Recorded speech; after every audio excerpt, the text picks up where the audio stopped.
السلام علیکم ورحمۃ اللہ وبرکاتہ۔ پیارے بچوں، تربیتی نصاب حصہ چہارم، بیٹا آپ یہ کتاب اٹھا لیں۔ آج کا ہمارا سبق صفحہ نمبر 30۔ بیٹا نماز کے مکروہات ہم نے پڑھنے ہیں۔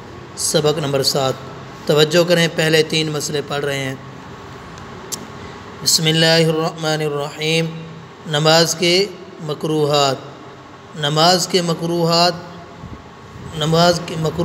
مکروہات کسے کہتے ہیں بیٹا؟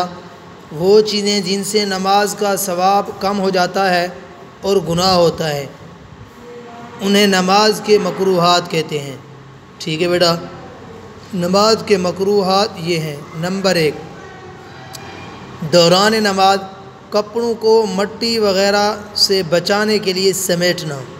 ٹھیک ہے، جس نے اچھے کپڑے پہنے ہوئے ہوں، اگر نیچے دری نہیں ہے، صرف فرش پہ نماز پڑھ رہا ہے، تو وہ کیا کرتا ہے؟ کپڑوں کو سمیٹتا ہے۔ ایسا کرنا مکروہ ہے، گناہ ہوتا ہے۔ نمبر 2، اپنے کپڑوں یا بدن سے کھیلنا۔ ٹھیک ہے بیٹا، دوران نماز کپڑوں سے کھیلنا یا بدن سے کھیلنا یہ مکروہ ہے، گناہ ہوتا ہے۔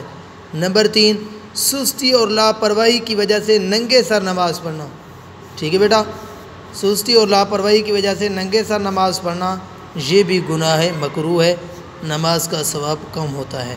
بیٹا آپ نے یہ 3 مکروہات ذہن میں رکھنے ہیں اور انشاءاللہ آگے بھی ہم پڑھیں گے۔ جزاک اللہ، اللہ حافظ، السلام علیکم ورحمۃ اللہ وبرکاتہ۔